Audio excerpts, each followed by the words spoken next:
Hi, we're back. Hi. We're one person down, so we're now two people and one dog. Hi, Micah. Okay. So today we are going to be talking about renting versus buying in Edmonton. What makes sense in 2025? And one of the biggest questions people are asking, should I buy or should I rent? Nice.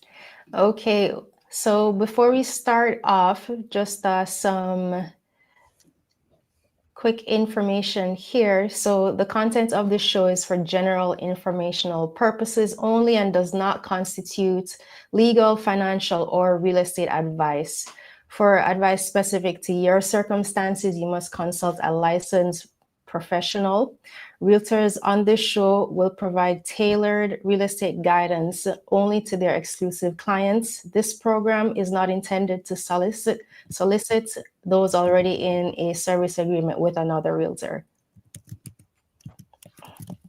Fantastic. Yes, that's what we're here for, to provide advice to those people that aren't already in an agreement. 1 second, sorry.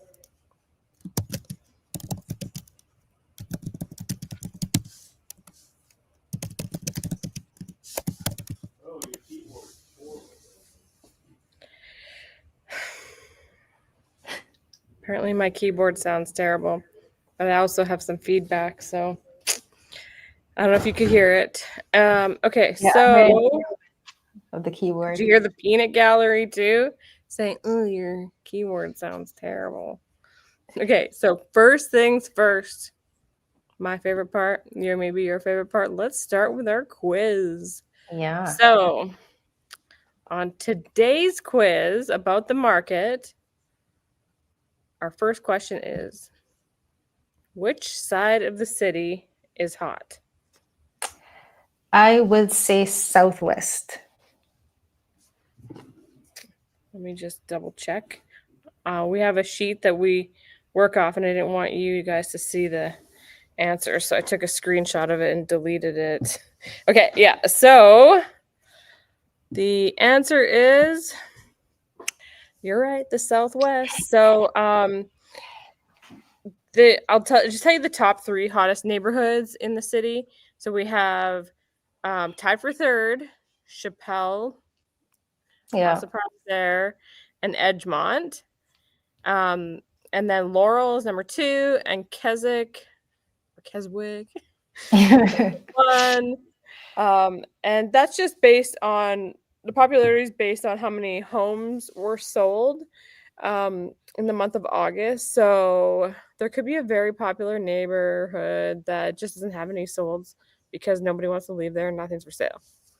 But Right. we're just putting it based on what's sold. Well, Laurel is southeast, right? Oh yeah, dang it. Oh yeah, that is southeast, but it was just the hottest neighborhood, and the hottest neighborhood was southwest. So then I just gave you the top 3, just Nice. for Okay. perspective. Yeah, To but clarify. good point. Laurel is southeast, and I would even say Edgemont is west. So, okay, next question. Which side of the city is slow? Slow. Do you see that? Oh my God, I have a stuffed animal of a sloth. Sorry, my Jamaican accent is coming out. It looks identical to that one, but the slowest would be northeast, as in like Clearview area, not northeast at the end of the address, but geographically northeast. You're correct. Yay! I'm gonna try to give you an applause if I can find the sound effects. Because there we go, intense. Thank you. Too bright. So just let me get this off the screen. Okay, so and the final question for today's quiz is, what is the average sold price? Now, there's 2 answers that I'm looking for on this question.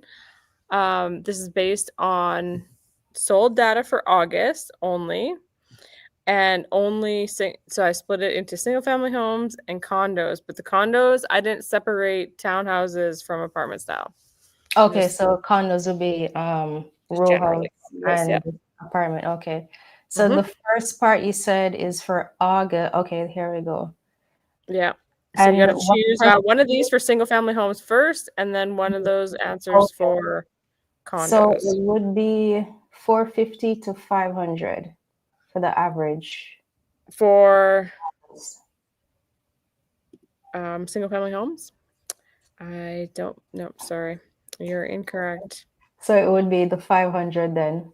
Right, because I was thinking all Mm-hmm. residential. My bad. That was Mm-hmm. all About residential. 500. Yeah. So what about condos? What's your thought on that? This is the choices again. So for condos, definitely below 400. Yay, you got that right. Let me get you that intense applause again. 1 second.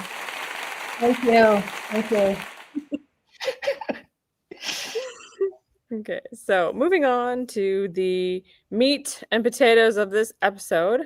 Where are we on my notes here? Okay, so the first thing that we're going to talk about actually, let me tell you the things we're going to touch on today. So today in this episode about renting versus buying, we're going to break down current home prices and rental rates in Edmonton, pros and cons of renting versus buying, real world cost comparisons, who should rent, who should buy in 2025, and bonus, we're going to tell you how to find rentals in Edmonton or a home to buy. Nice. So, whether you're relocating for work or family or lifestyle, this video gives you the clarity you need to make the right decision. So, watch now and start planning your move to Edmonton or within Edmonton with confidence. That's right. So, unfortunately, we don't have Kimberly Graham with us. She is a pillar to the show. She needs to take a vacation, though. Everybody should do that. So she's away this week. Hopefully, she'll be able to join us while she's away. If not, we're not going to see her for 3 episodes. Wow. 3. Yeah, that sucks. But when she comes back, we'll just let her talk a lot. Okay, sounds good. Yeah. Okay. So, first things first, current home prices and rental rates in Edmonton. So, looking at now, I'm going to give you the data and you tell me, Joseanne, how you feel this data aligns with like your real world experience. Right. Okay. Because I know you probably know a lot of people buying and selling, and also people looking, even renters like you. Even if you're not helping renters, you probably know generally what's happening in the rental market as well. So I'm the data lady. That's all I got here. You got the experience. Okay. So we wanted to narrow this down just not to be too general. So for the data, I picked out specifically something that I think most people would be looking for in a single family home. So for sale data for September 2025, I pulled out single family homes that are 3 bedrooms, 2 bathrooms, between 1,600 and 2,000 square feet, which is a wide range, but I think that should cover most people.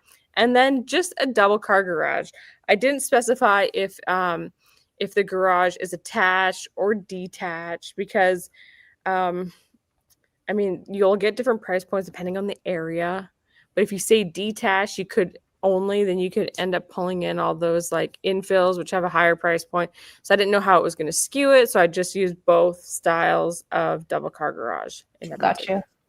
Gotcha. So currently, as of this morning, when I pulled the data, there's 503 properties that meet this criteria available in Edmonton. And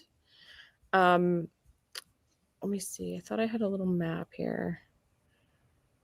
Oh no, I forgot to add it. But basically, we have a map of Edmonton. So these properties that I saw are all falling in like the southwest, southeast, northeast areas. There's not a lot centrally located for this, some in the west. So basically that's where you're going to find these properties.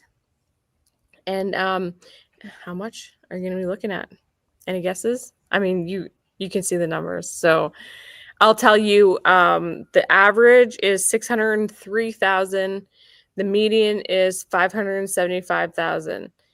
the low. So if people are coming to Edmonton thinking the average or median price is where it was like a few years ago, it's not. It's a big surprise actually if you were looking a couple years ago and then you try to come here now, because the lowest price that I could find with that criteria was 400,000. And then there's the outlier, the super high one.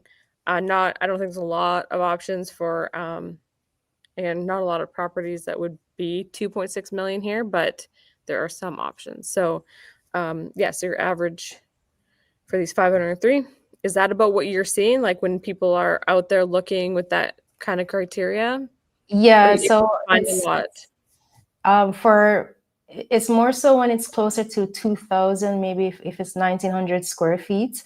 Mhm.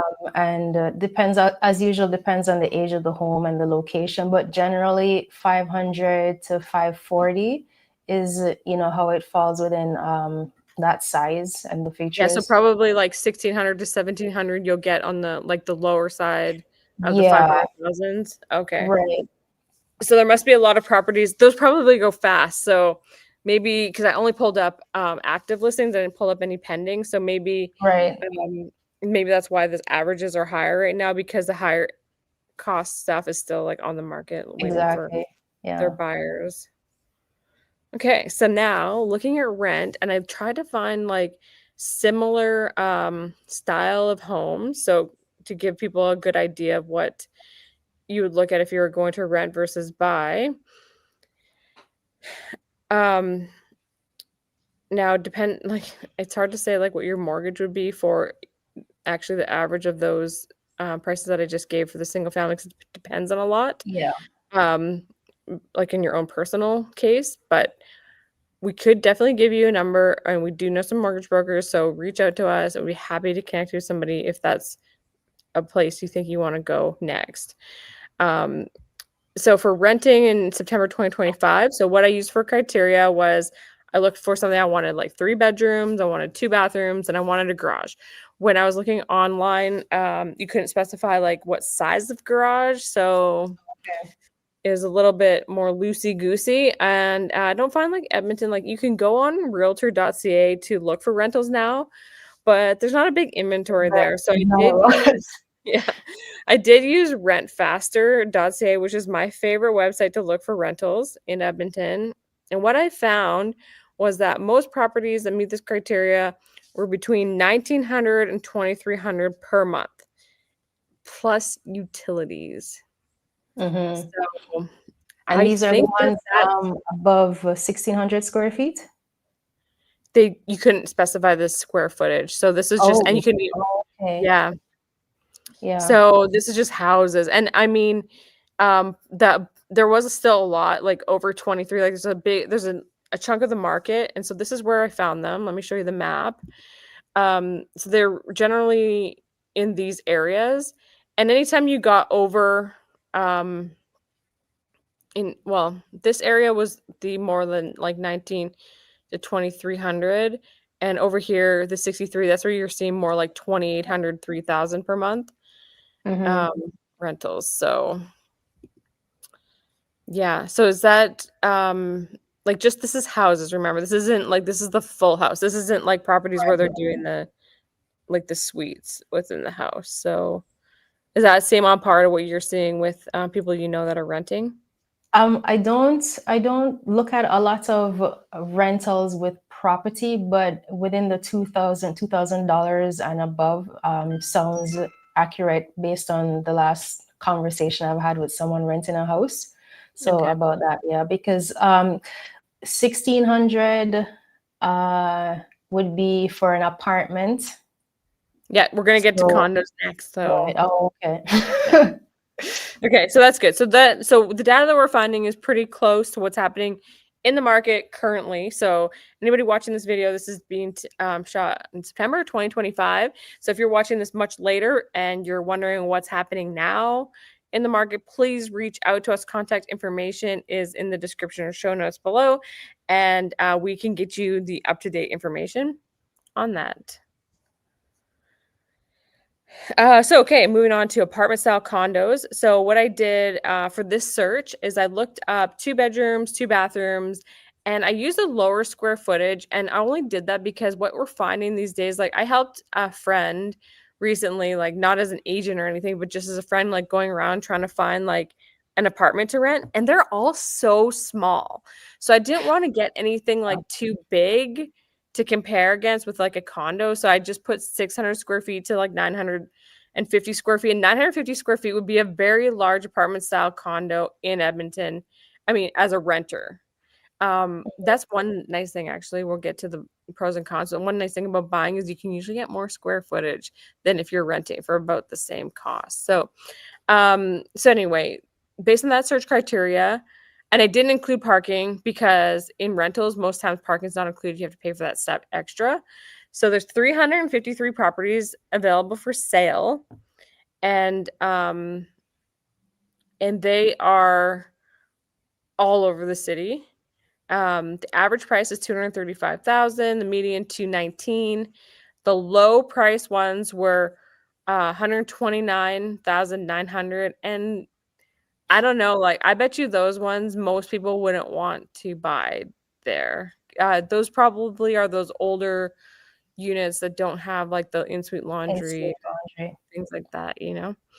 I think that probably people even at a minimum, like to buy something where I think that typical person would want to own, not as a rental, but like as a place to live. I still think 235 might be a little bit low for a 2 bedroom, 2 bathroom. I think you're probably closer to like over 250, 300,000. For an apartment style condo, Yeah, or 2 bedrooms, 2 bathrooms.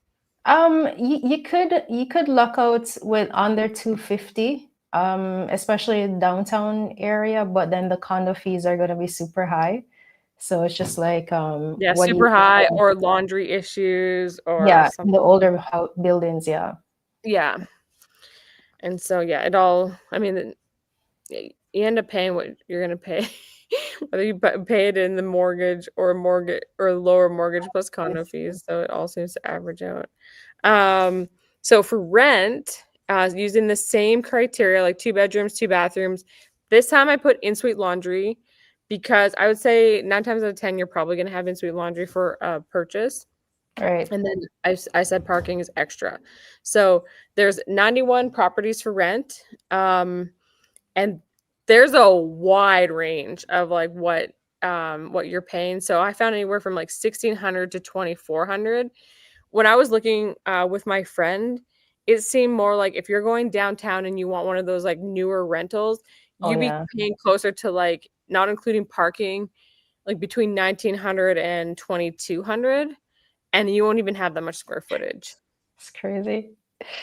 Yeah, the What are you smaller, seeing for apartment rentals? it's about the same. The average I would say is between maybe 1650 for Mhm. average 2 bedroom apartment. Yeah.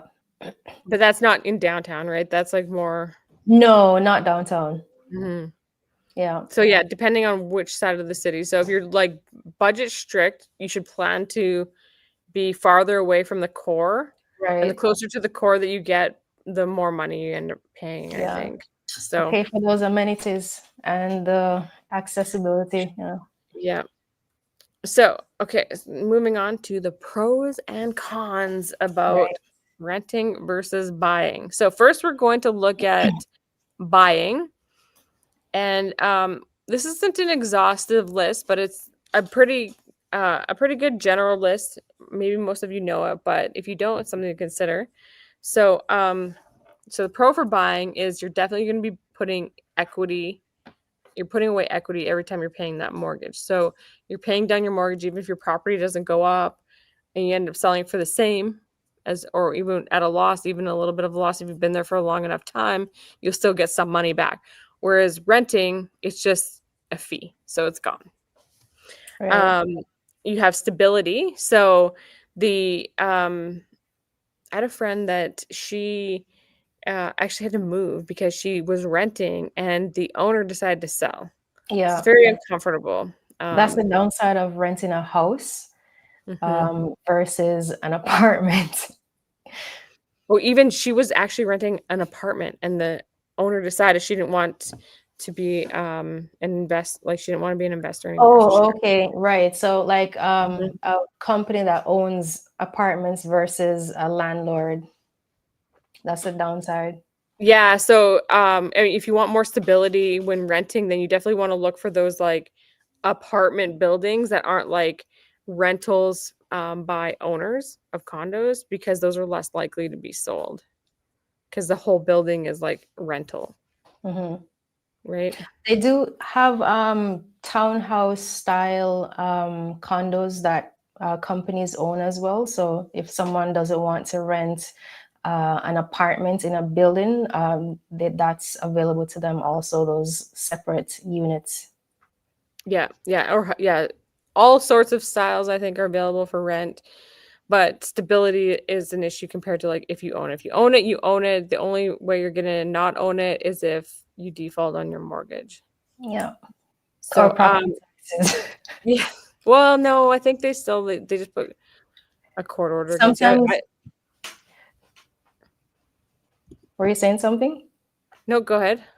Oh, okay. If it's like incorporated into the mortgage, or maybe they'll just put it on your title so that when you Yeah, sell, you have I've to pay seen it like back. one time somebody had back taxes on their title for like 8 years. Wow. Yeah, they put it against a lien on their title. So Yeah.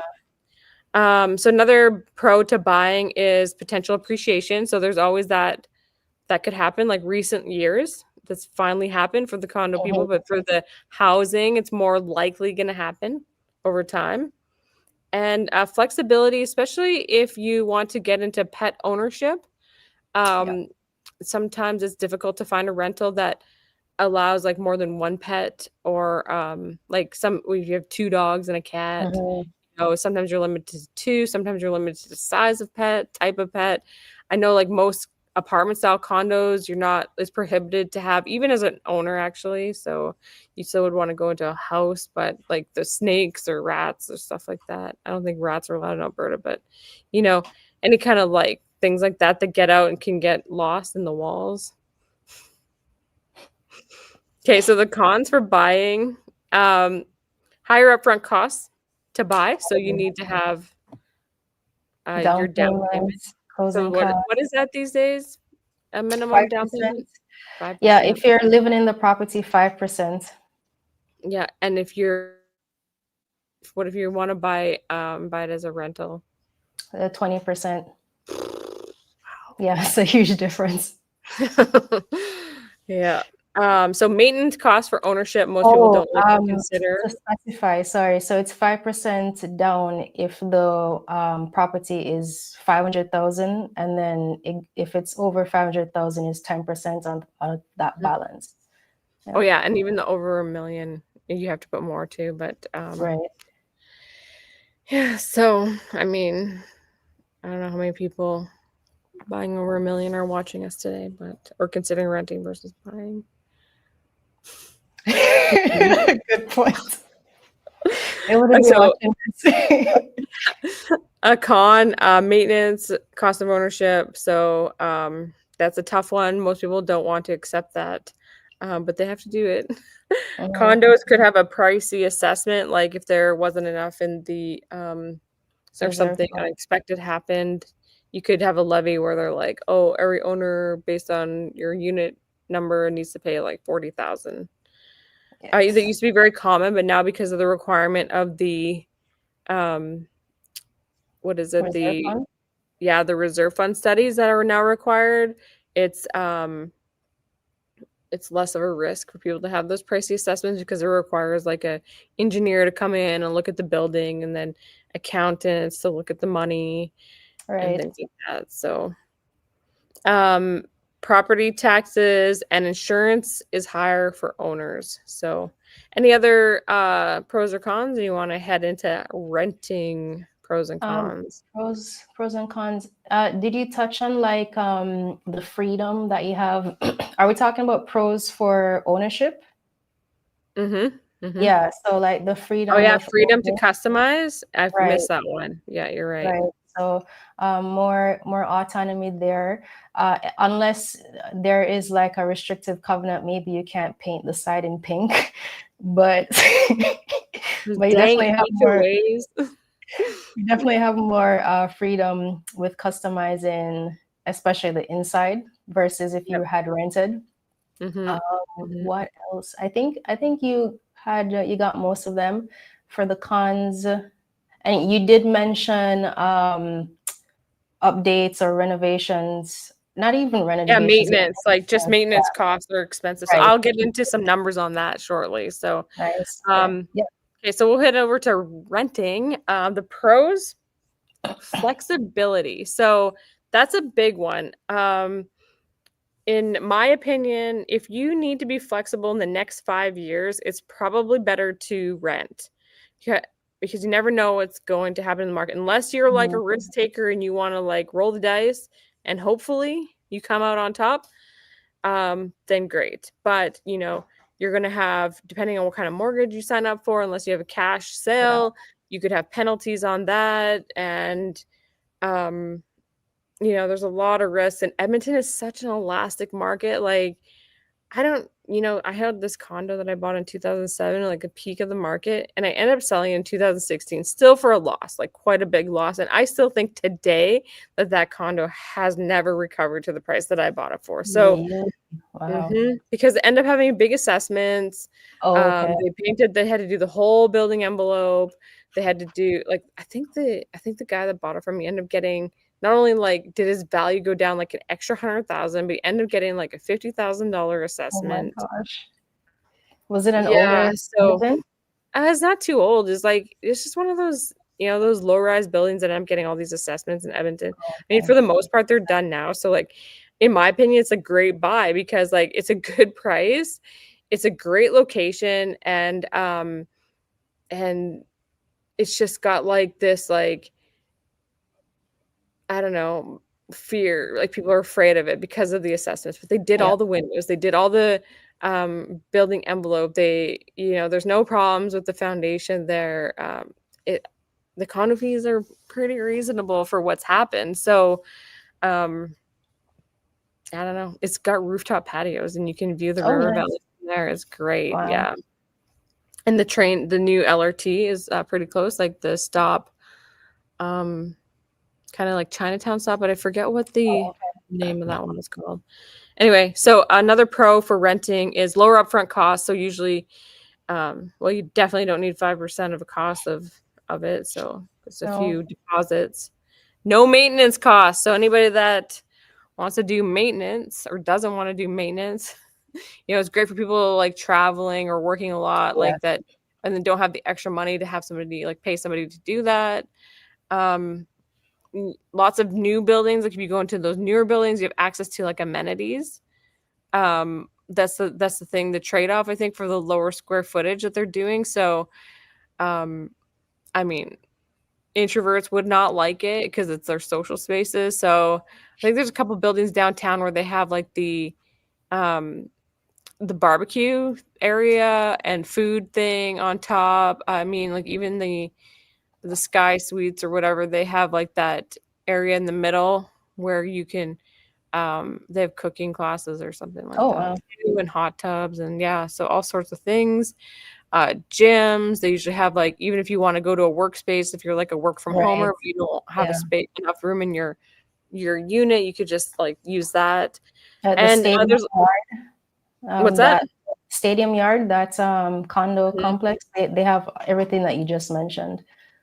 Yeah, I think almost all the new buildings do. There's less financial risk. So, um, just like kind of like with the car lease, right? I'm not liking the car, you just give it back. You don't have to take a hit on like selling it or whatever. So cons, no equity. So you're never Yeah. going to get any of that rent money back.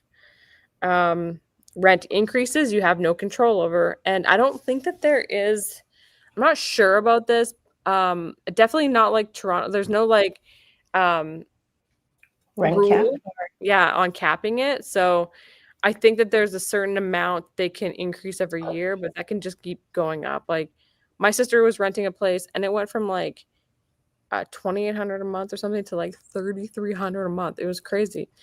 Um, so obviously we talked about this already. Less stability, specifically in Alberta compared to Ontario. So people moving here from Ontario, it's not like I think you can do cash for keys or whatever there. Like you can make a deal and like nobody. I think in Ontario how it works, you can't sell the place on the person, but here you can with like flip. Really? Oh, that's so good. Mhm. It varies. It's very hard for investors or owners. So Mm. if they get a renter that doesn't want to leave, even if they pay them. I think it sounds like Ontario has better tenant rights than. Yeah, and it's just because it's so expensive to live there. Like, I mean, to buy there, like, how can you? Most people, I would say, can't afford to buy there when you look at those prices. So, and considering their average income is the same as Alberta, like, That's how do crazy. you? Yeah. Ooh. Is there any Okay, money so left for food after that? Wow. Jeez. yeah, I know people are like, they're like, but Alberta's cold. I'm like, yeah, who cares? Like, it's cheaper, so move to Alberta and then go on vacation, like things you Right. couldn't do in Ontario. They Yeah. still get snow. It's not like Ontario's like, you know, not cold ever. It's only super cold for 1 week, honestly. Like maybe the midweek. Why are you laughing?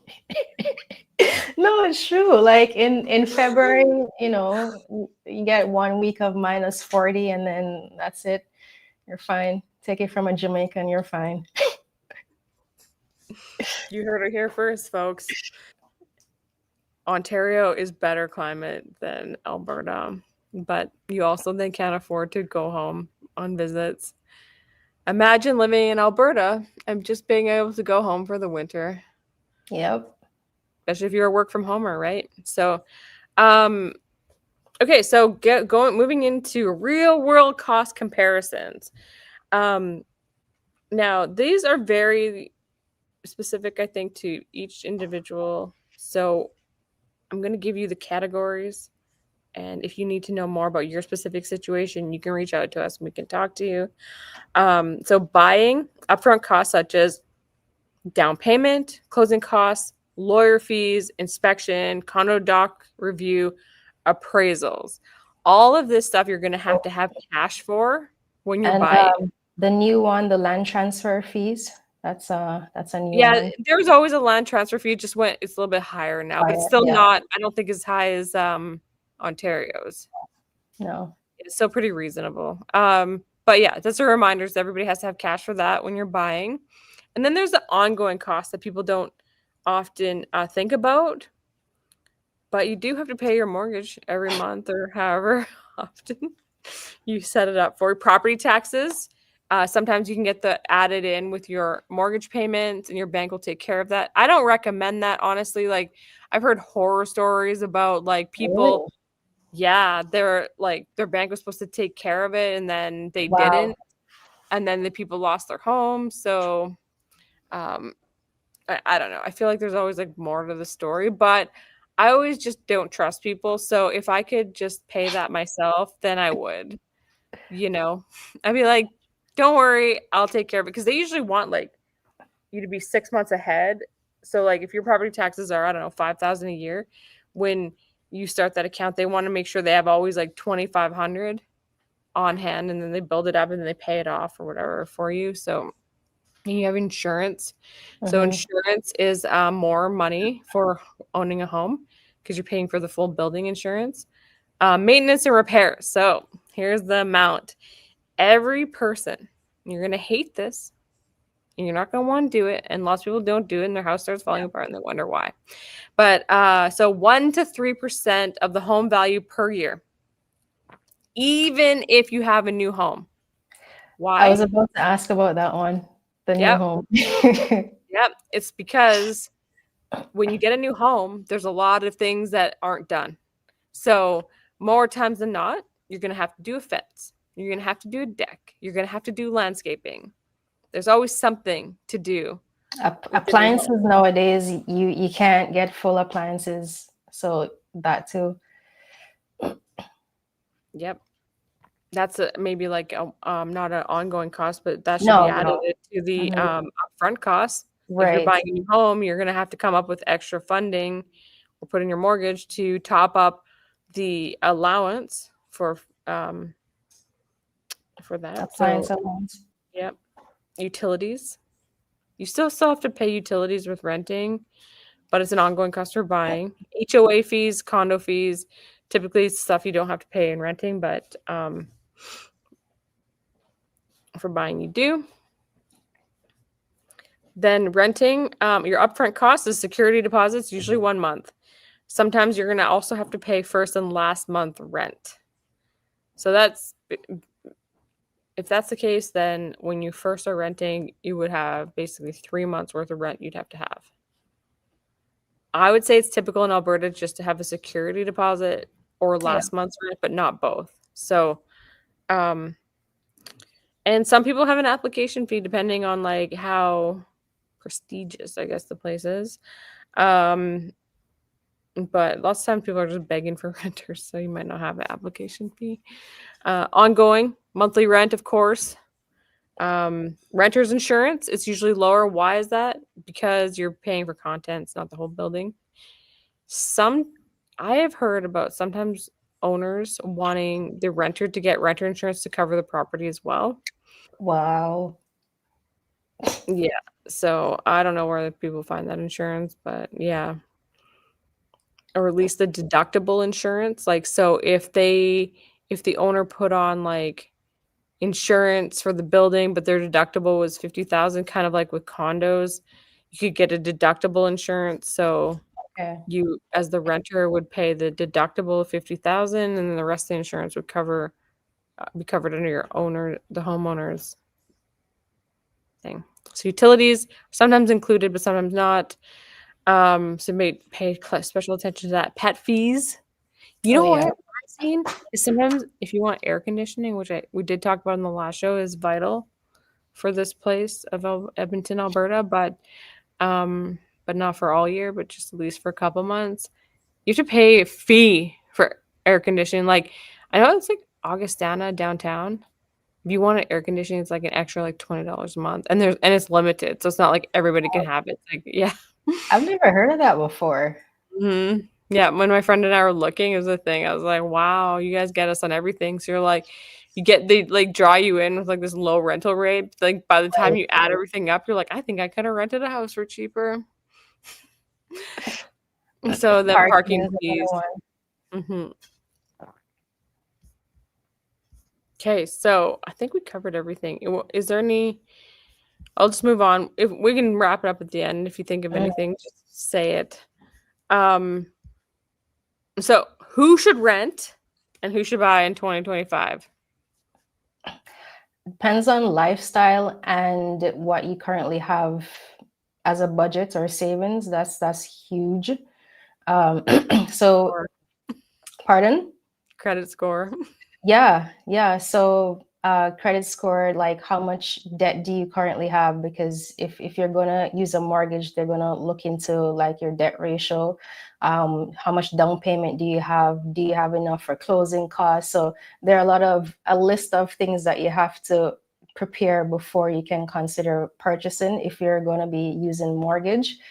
Um, if you want the freedom, want the flexibility, maybe you travel a lot, renting could be ideal. If Mhm. you don't have the savings for down payments or all those upfront costs for purchasing a home, then rent would be what would be in your reach until you have that savings.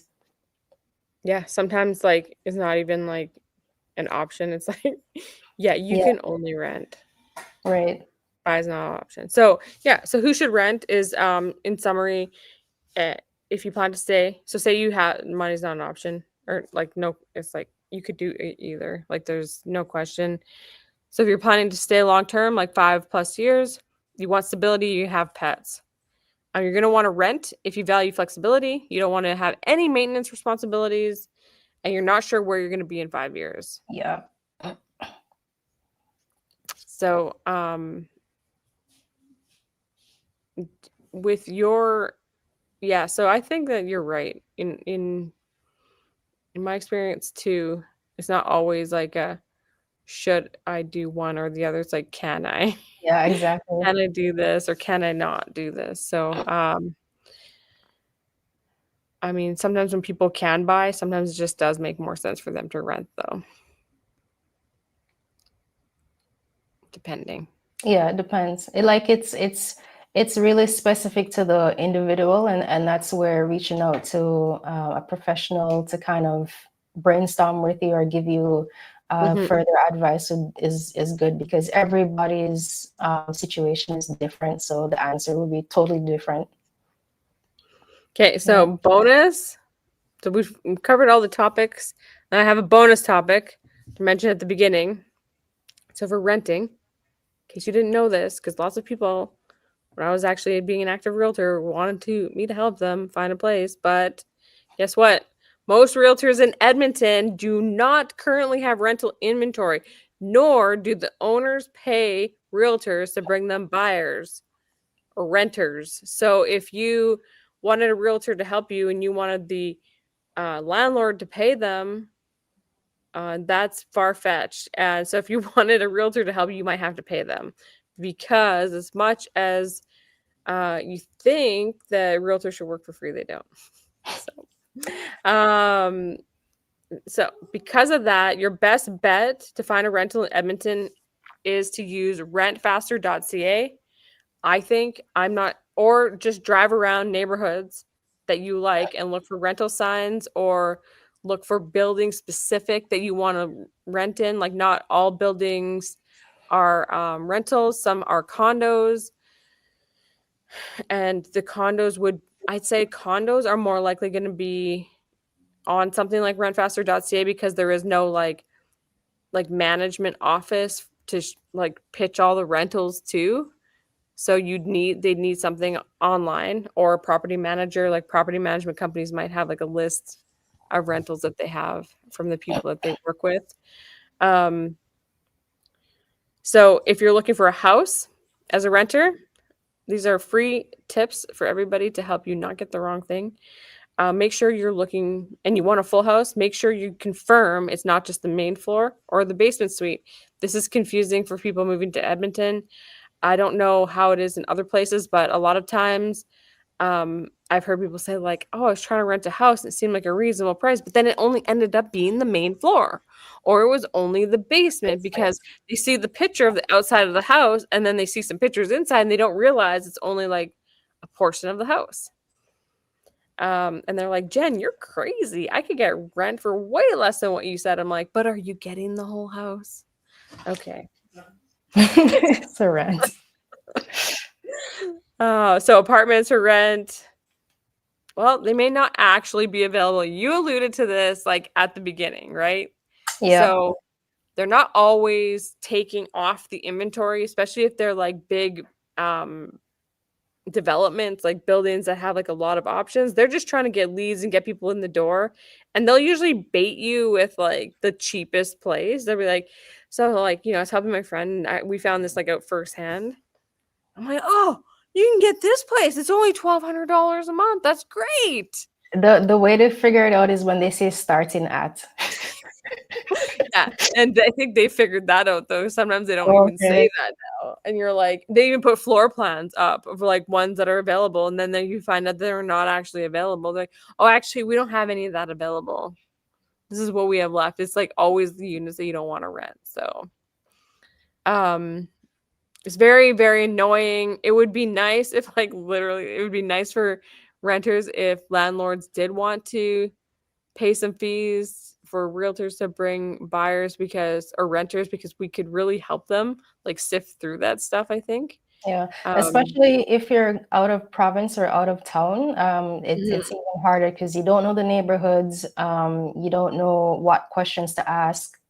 Here versus where you're coming from could be a different rules. So especially if you're out of town, yeah, it would have And there's been no like good. collective place, like where there's like, one property manager can help you with like all properties in Edmonton. Like they're just gonna help you with like They're whatever specific. their inventory Yeah, is. They're like, oh, this is my inventory. Sorry. So you're just gonna be sitting there calling around, crossing things off on your own list. Like, yeah, Yeah, it's Like I frustrating. get from time to time, I get people from, it's mainly from Ontario, sometimes BC, and I got someone recently from Saskatchewan calling, asking for help with finding a rental. So I just give them links Mhm. to the portals that they can search and tell them some general, ideas about the neighborhoods and say, reach out if you have any questions. But I don't help with rentals like on a day-to-day basis.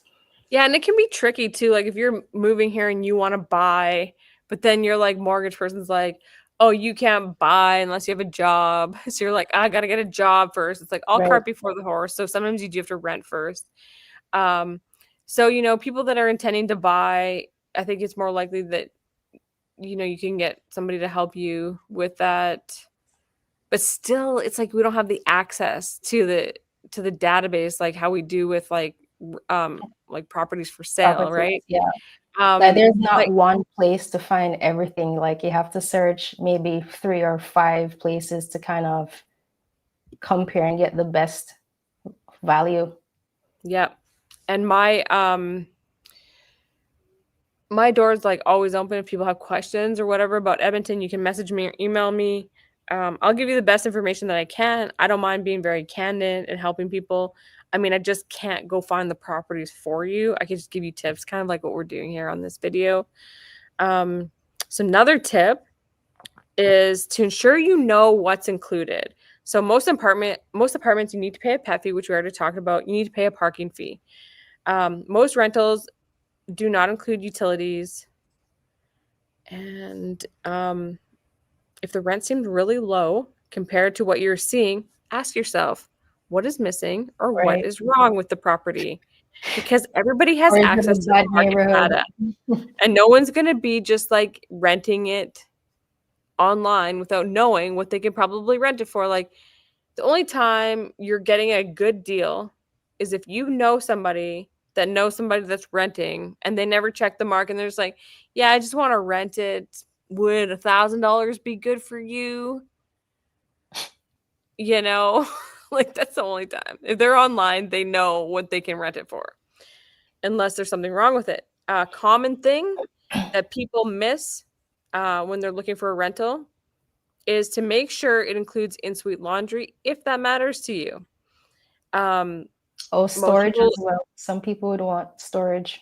yeah, I think a lot don't have a storage, but like for me, like the laundry thing, I could almost like get around the storage like by like buying like you know shelving or Okay. totes or things like that. But like laundry, I don't want my unmentionables in like a common laundry area for people like to sift through. Like my friend had this she was in this building where it had like the laundry that shared per floor, and she's washing her clothes, so it wasn't like the coin one or whatever. There was only one. Oh, So if she had her stuff in there and she had to keep a timer on and she had to go like before it would be done because people would pull her stuff out and put it yep. on top of Mm-hmm. the thing. Yeah, like who you want strangers touching your stuff? Like so I say that in-suite laundry is a very important thing that most people should want or don't even, if you don't know that you want, you probably will realize that after you sign a lease for a year, and then you're like, should have listened to Jen.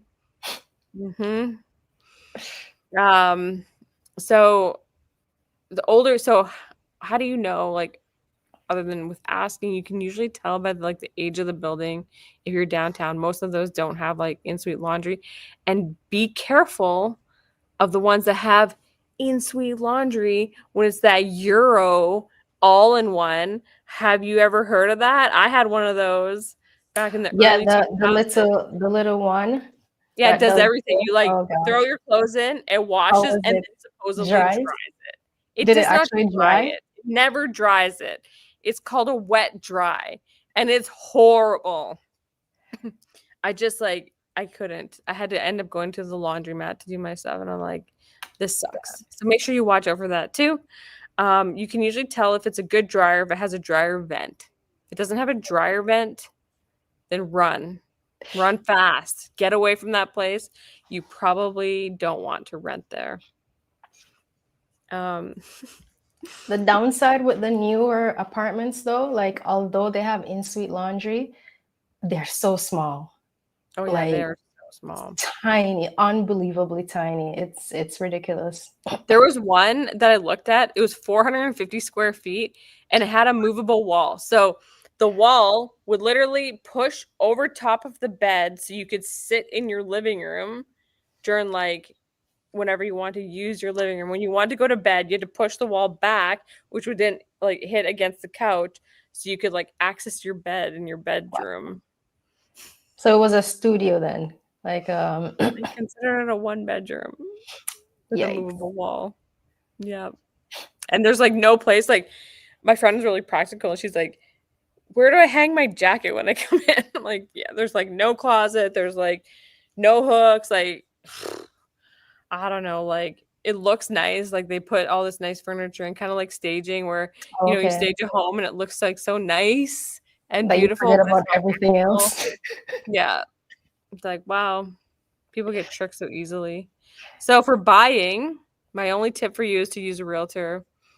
Even if you think you can do it yourself, it's going to help you. You're not the expert in the market, no matter how often you watch the news on it or look at Zillow or whatever crappy website that you're looking at. I'm not saying it's crappy. I'm just saying there's crappy ones. That's not accurate. The realtor has the access to the most accurate, up-to-date information. And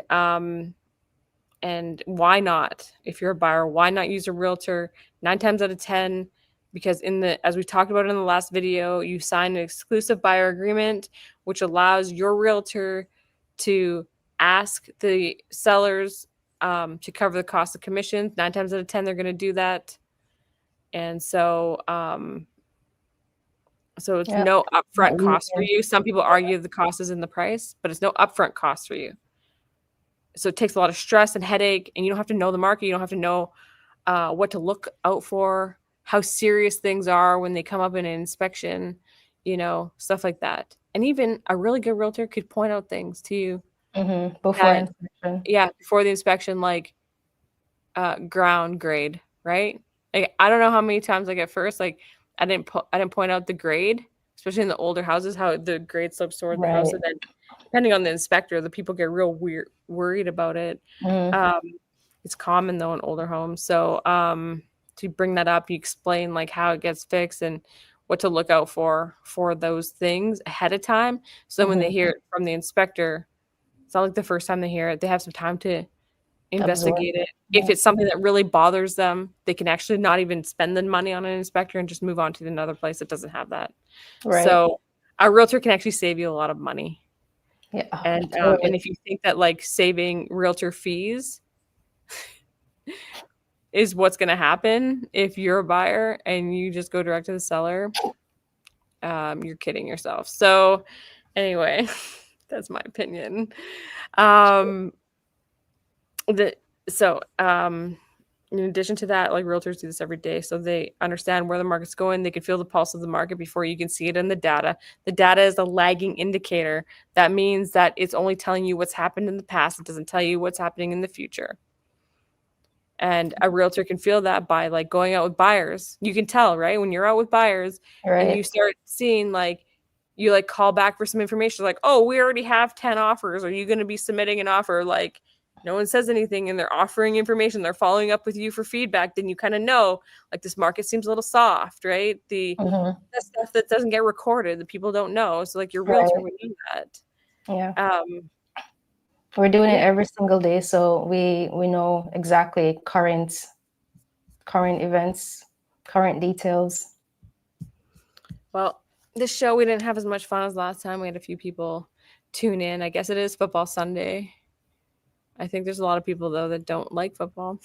I guess that you're one of them.